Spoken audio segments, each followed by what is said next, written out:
Today we're going to be taking a full mouth series of dental radiographs on this dog here. We're going to start with the initial setup of the patient, the sensor, and the beam. So first thing, I like to do my radiographs first in the procedure, and I like to make sure that the dog's palate is parallel to the tabletop. We don't want them tipping over. We don't want their nose going up or down. We want to get that palate really nice and parallel. Second step is we're going to put our sensor in the mouth of the patient, and again, I've wrapped this with vet wrap, a nice bright color, and I put an X with a Sharpie on the face, X towards the X-rays, and then I've drawn a rectangle around as well to kind of get the idea of the face of the sensor, how big it really is, so it helps us with positioning the plate. First view we're going to take is going to be in the right side, the maxillary molars. So I'm going to open the patient's mouth and I'm going to insert the sensor back so that the molars will be underneath that plate right there. And at some point you may need to reposition the patient a little bit when you wedge that sensor between molars. The angle I'm going to use for all of these premolars and molars is 45 degrees, so I set that to 45. I start out perpendicular to the eye, pointing right at the eye of the dog, and then I'm going to turn back, shooting at a distal tube shift towards that plate. Now I'm going to go ahead and initiate the program here, so that view number 1 will be ready to obtain, and I'm going to go ahead and then push this button. So that's going to be for maxillary molars. And then I'm going to do maxillary fourth premolar. So for that one, I want to pull my plate forward so that the front point of it comes all the way up to that second premolar. Very important that you have your sensor placed that far forward. Normally there would be an endotracheal tube here to help us to make sure that that tube supports the back side of the plate, because the plate's going to lay at an angle. Then I want to just hover my beam without changing my angles forward. So now it hits the plate where I move the plate forward a few millimeters.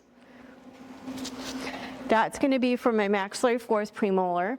And then the next view I'm going to do is for the premolars, the third, second, and first premolars. So I want to make sure to pull that plate forward so that the black line is very close to the tips of the crowns of those 3 premolars, slightly tucked behind the canine. This time I want to be perpendicular horizontally to the midline of the head, keeping the 45-degree angle. And then once I take this view for the third, second, and first premolars, then I'm going to go ahead and move on to maxillary canine 104. So for this particular view, I'm going to pull that plate so it's equidistant and fairly flat. Normally the trach tube would be underneath here, so I'm just going to use the gauze to maintain that profile for the plate. But the plate is going to kind of be on the edges of the canines. Make sure the back end of the plate is past the second premolar. That's where that apex of the canine root's going to be.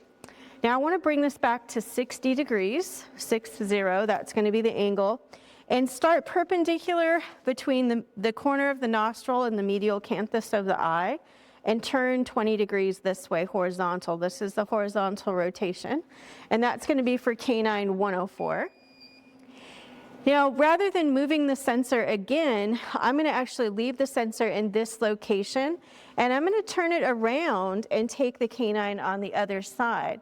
So again, make sure the dog doesn't tip over, but you're going to use that same sensor position for the other side, the 204.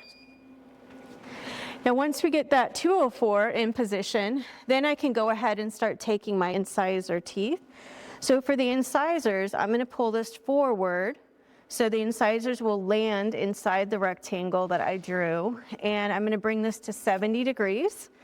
Now you want this little notch, which is at the center of this tube head, to basically rotate around and match that corner. That's going to be a horizontal rotation, distal from that midline about 30 degrees. And then from that view, we're going to do view number 7, which is going to be for the incisors in the 100 quadrant. So I'm going to just bring the beam around, ensuring again that the sensor is fairly positioned equidistant, and take this from this side. So that's view number 7. And that's going to again be for the 100 quadrant of incisors. Smaller dogs, you can take all 6 of those from the front.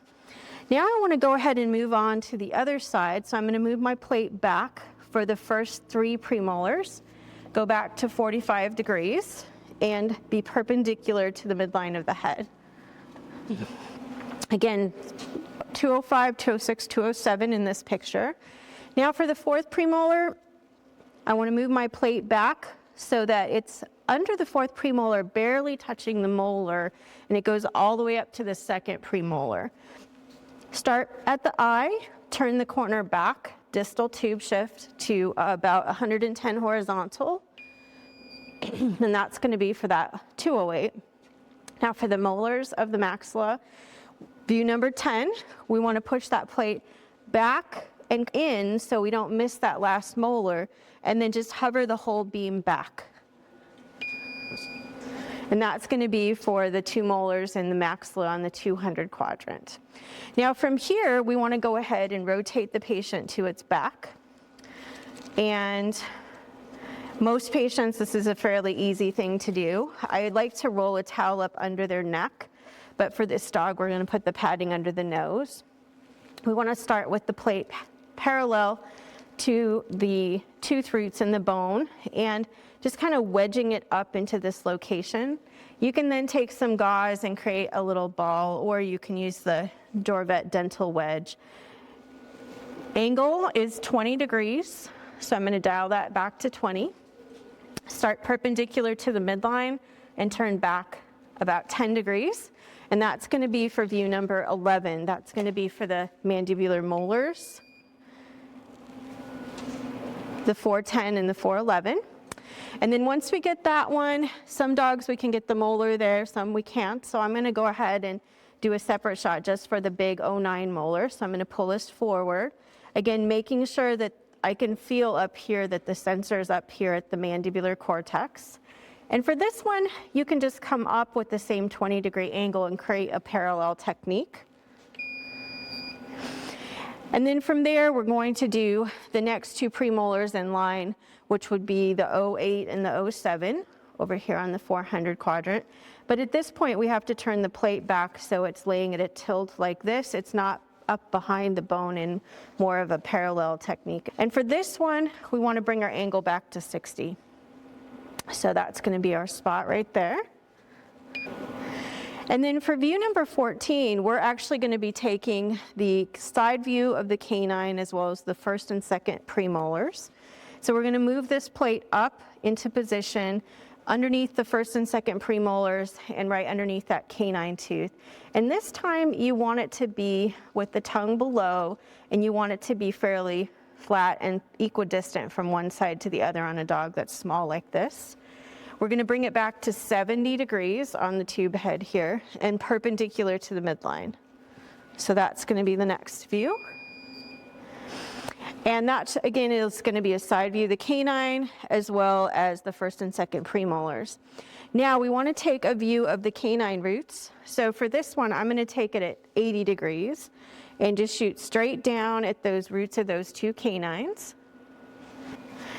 And then once we get the roots of the 2 canines, I'm going to go for the incisors. So I'm going to move the plate forward so the incisors will land in there, and I'm going to bring it back to the 70 degrees.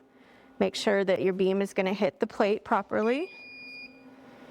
And that will be for our incisor shot. And then from this position, I want to go ahead and go all the way back around to the side view, and making sure again that the sensor didn't twist or turn. We want it to be equidistant in the middle and get our side view of the canine and the 1st and 2nd premolars. And then from this position, we're going to continue on around, continuing the views that we need.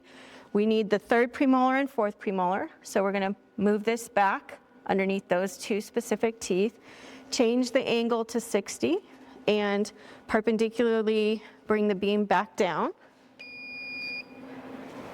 And then once we get that shot, then we're going to go ahead and do view 19 and then 20, which is going to be, again, employing that parallel type technique, bringing that plate right underneath the 09 molar, making sure that we can feel the edge of it up here, bringing our angle back to 20 degrees. And the angles make the teeth the right length in the picture so they're not elongated or foreshortened. And then lastly, we're going to do view number 20, which is going to be for the last 2 molars. We want to push that plate back farther and down, kind of take our ball of gauze and really prop it up here in the front corners, push that back corner down.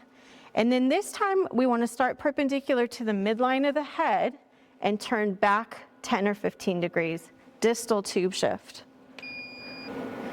Okay, so then we have our last 2 molars, the 10 and 11 on the 300 quadrant. So once we've completed that whole series, then we can go ahead and close down the template, and we've got every shot that we need kind of saved in a format that's easily readable.